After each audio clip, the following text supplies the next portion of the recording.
আন সবাই কেমন আছেন? আশা করি সবাই ভালো আছেন। অর্পিতা মান্না কিচেনে আপনাদের সবাইকে স্বাগত জানাই। আজকের আপনাদের জন্য একটা স্ন্যাক্সের রেসিপি নিয়ে চলে এসেছি। শীতকালে দেখবেন সন্ধেবেলা একটু স্ন্যাক্স থাকলে আর কিছুই লাগে না। আর সন্ধেবেলা এরকম যদি গরম গরম স্ন্যাক্সের রেসিপি থাকে তাহলে সবাই ভালোবেসে খেয়ে নেয়। ফিশ ফিঙ্গার বানানোর জন্য এখানে আমরা কিছুটা ভেটকি মাছকে ছোটো ছোটো টুকরো করে নিয়েছিলাম। আর ভেটকি মাছটাকে আমরা সকালবেলায় ম্যারিনেট করে রেখেছিলাম। ম্যারিনেট করার জন্য অল্প একটু পুদিনা পাতা, একটু ধনে পাতা, একটু কাঁচা লঙ্কা, একটু আদা, একটু রসুন আর অল্প একটু বেসন দিয়ে ভালোভাবে মিক্সার গ্রাইন্ডারে গ্রাইন্ড করে আমরা এটাকে মাছগুলোকে ম্যারিনেট করে সকালবেলা ফ্রিজে রেখে দিয়েছিলাম, নর্মাল ফ্রিজে। আর এখানে দেখুন আগে থেকে ফিশ ফিঙ্গার বানানোর জন্য একটা কড়াই প্যানের মধ্যে কিছুটা তেল দিয়ে গ্যাসের মধ্যে বসিয়ে দিয়েছি আর দুটো ডিমকে ফাটিয়ে নিয়েছি। ডিমের মধ্যে একটু গোলমরিচ, একটু নুন দিয়ে ডিমটাকে আমরা ভালোভাবে ফেটিয়ে নেব যাতে ডিমটার মধ্যে সব মশলাগুলো ভালোভাবে মিশে যায়। আর এখানে ফিশ ফিঙ্গারটা বানানোর জন্য এখানে আমরা কিছুটা ব্রেড ক্রাম্বস নিয়ে নিয়েছিলাম। ব্রেড ক্রাম্বসটা আপনারা পাউরুটিটাকে ভালোভাবে প্যানের মধ্যে সেঁকে বানাতে পারেন। আর এখানে দেখুন ফিশ ফিঙ্গারগুলোকে বানানোর জন্য এখানে আমরা প্রথমে মাছটাকে ডিমের ব্যাটারের মধ্যে চুবিয়ে নিয়েছি, নিয়ে ভালোভাবে ডিমের ব্যাটার থেকে তুলে ব্রেড ক্রাম্বসের মধ্যে ভালোভাবে কোট করে নেব। এবার আমি এখানে ডবল কোট করা দেখিয়েছি। আর একবার ডিমের মধ্যে চুবিয়ে ভালোভাবে আর একবার ব্রেড ক্রাম্বস দিয়ে এটাকে তৈরি করে নেব। কিন্তু আপনারা একটা বার কোট করতে পারেন, দুবার কোট করলে অনেক সময় খেতে ভালো লাগে না, মোটা মোটা হয়ে যায় কোটিংটা।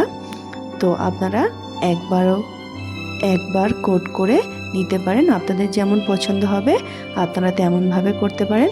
দেখুন প্রথমে ডিমের যে পাতলা এটা থাকে সেটা লেগে যাওয়ার জন্য একটু স্পুন দিয়ে ব্রেড ক্রাম্বসগুলোকে দিয়ে দিয়েছিলাম। তারপরে হাতের সাহায্যে ভালোভাবে কোট করে এগুলোকে প্রতিটাকে এমনিভাবে আমরা বানিয়ে নেব।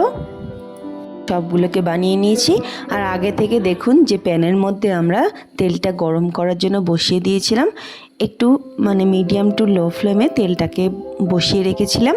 তেলটা দেখুন আমাদের অল্প অল্প গরম হয়ে গেছে। তেলটা বেশি গরম করবেন না, তাহলে ভেতরটা কাঁচা থেকে থাকবে আর বাইরেটা পুড়ে যাবে। দেখুন আমরা একদম মিডিয়াম টু লো ফ্লেমে রেখে ফিশ ফিঙ্গারগুলোকে প্রতিটাকে আমরা একটু ছেড়ে ছেড়ে মাছগুলোকে তেলের মধ্যে দিয়ে দিয়েছিলাম।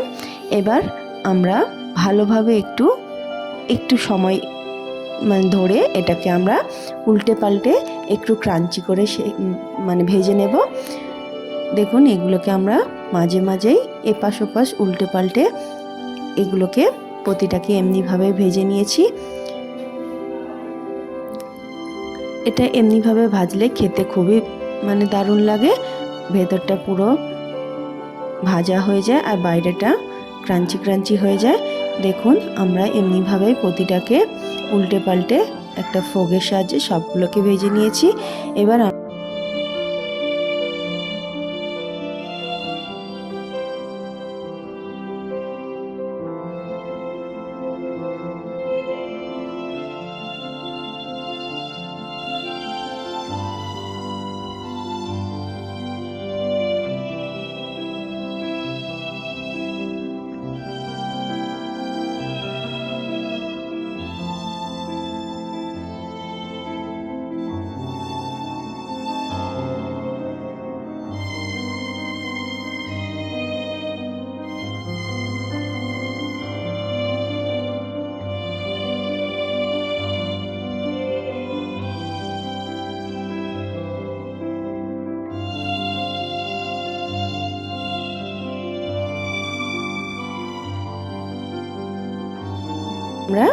ভালোভাবে একটু নেড়ে চেড়ে সবগুলোকে ভেজে নিয়েছি।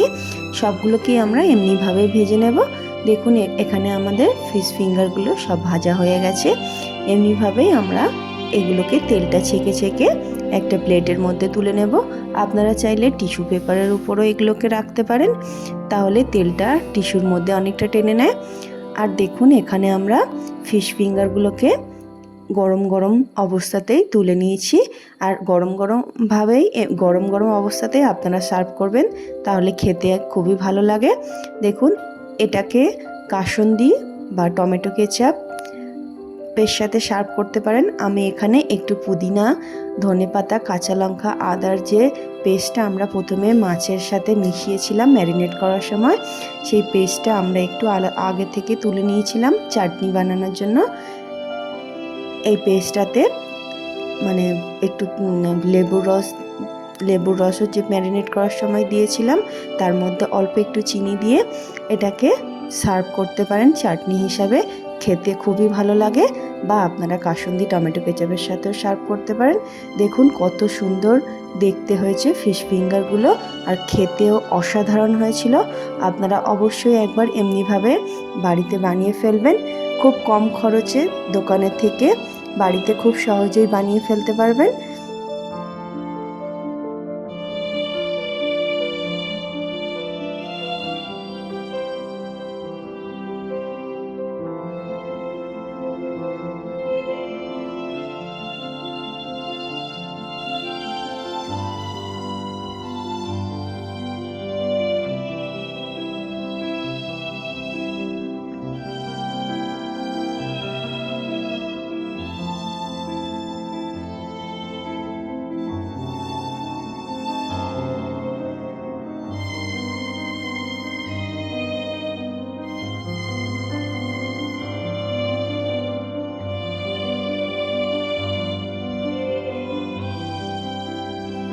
আজকের রেসিপিটা আপনাদের কেমন লাগলো আমাকে অবশ্যই জানাতে ভুলবেন না। ভালো লাগলে আমার চ্যানেলটিকে লাইক, শেয়ার, সাবস্ক্রাইব করে আমার পাশে থাকবেন।